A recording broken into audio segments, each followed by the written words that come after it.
भारत के सबसे छोटे राज्यों में से एक है गोवा। रमणीय समुद्र तट, नीले पानी, सुनहरी रेत और सैलानियों के आकर्षण का केंद्र। लेकिन इसके अतीत में आज भी भयावह सच मौजूद है। यह हिंदुओं का दुर्भाग्य ही कहा जा सकता है कि इस छोटे से राज्य में आज बचे हुए हिंदुओं को अपनी पहचान ऐसे स्मारकों में तलाशनी पड़ रही है जिन्हें कभी ईसाई मिशनरियों ने उन्हीं के रक्त से सींचा था। भारत के पश्चिमी तट पर स्थित गोवा के वेल्हा में चर्च और आश्रम पुर्तगाली शासन के दौर से ही मौजूद हैं। 16वीं और 17वीं शताब्दी के बीच पुराने गोवा में व्यापक स्तर पर चर्चों और गिरजाघरों का निर्माण किया गया था। दुर्भाग्य से स्वतंत्र भारत में इन कुछ चर्चों और आश्रमों को वर्ष 1986 में विश्व धरोहर स्थल घोषित किया गया। यूं तो इतिहास में बहुत कुछ दफन है, लेकिन एक ऐसा स्तंभ जिस पर कभी कहीं भी बात नहीं की जाती, वह है गोवा का हाथ काटरो खम्भ।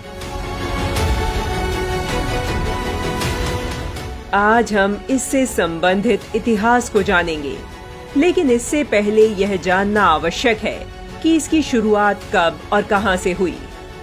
फ्रांसिस जेवियर के नाम पर आज देश भर में कई स्कूल, कॉलेज, संगठन और गिरजाघर मौजूद हैं।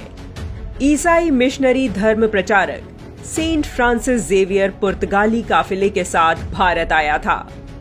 उसने भारत पहुंचकर ईसाई धर्म का प्रचार प्रसार किया था। वह सोसाइटी ऑफ जीसस से जुड़ा हुआ था। 16वीं शताब्दी के उत्तरार्ध में दक्षिण भारत से होने वाले मसालों के व्यापार ने भगवान परशुराम की कर्मस्थली को एक बहुसांस्कृतिक शहर में बदल दिया, जिसे आज हम गोवा के रूप में जानते हैं।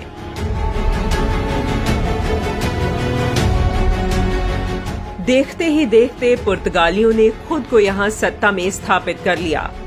पुर्तगालियों ने सुनिश्चित किया कि वहां के स्थानीय लोग भी अब उनके जैसी ही धार्मिक मान्यताओं का पालन करें। वर्ष 1541 में ईसाई मिशनरियों द्वारा फरमान सुनाए गए कि सभी हिंदू मंदिरों को बंद कर दिया जाए।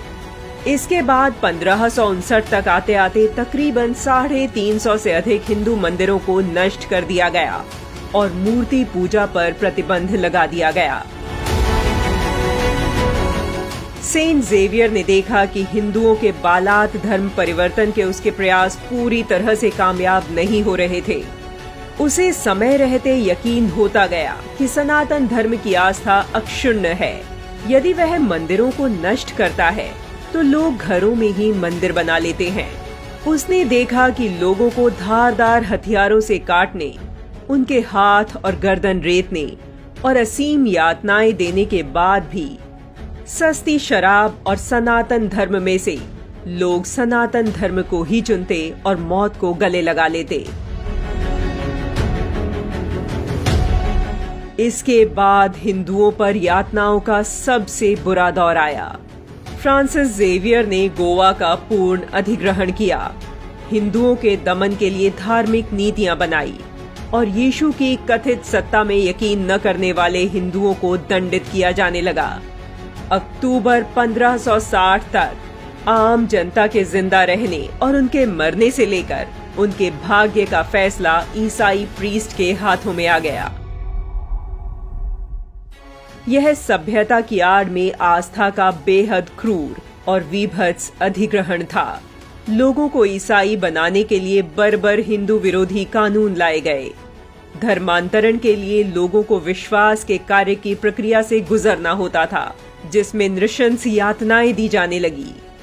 ओल्ड गोवा के कई स्मारकों और संरचनाओं के बीच पेलो रिन्हो नोवो नाम का एक काला बेसाल्ट स्तंभ इतिहास के काले अध्यायों का साक्षी है। गोवा के शोक की कहानी कहता यह स्तंभ वर्तमान में राजमार्ग पर एक प्रमुख जंक्शन पर स्थित है।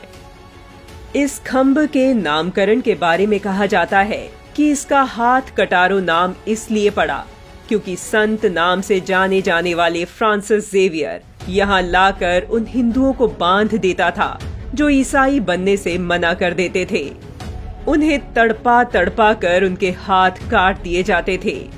यह तब तक किया जाता जब तक वह व्यक्ति या तो ईसाई बन जाता या वह मर जाता।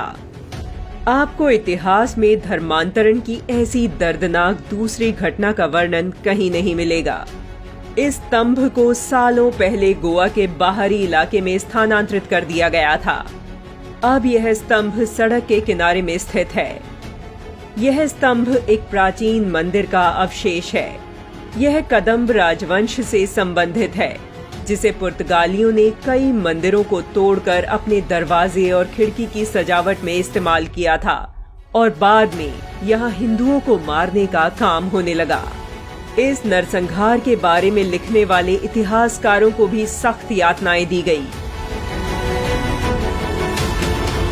उन्हें या तो गर्म तेल में डालकर जलाया जाता या फिर जेल भेज दिया जाता। ऐसे ही कुछ लेखकों में Filippo सेसेस्ती, Charles Delon, Claudius Buchanan आदि के नाम शामिल थे। इतिहास में पहली बार हिंदू भागकर बड़े स्तर पर पलायन करने को मजबूर हुए। दुर्भाग्य यह है कि समकालीन स्मारकों के विपरीत यह स्तंभ आज तक भी एक संरक्षित स्मारक नहीं है। आज हजारों की संख्या में सैलानी गोवा सैर करने जाते हैं। शायद ही कोई जानता हो कि गोवा के सनातन अतीत का साक्षी यह स्तंभ आज भी वहां मौन खड़ा है। इस बार आप गोवा जाएं तो इस स्तंभ के दर्शन कर उन लोगों को श्रद्धांजलि अवश्य दीजिएगा जिन्होंने अपने हाथ कटा लिए लेकिन सनातन धर्म नहीं छोड़ा, धर्म के लिए अपने प्राण न्यौछावर करने से भी नहीं चूके।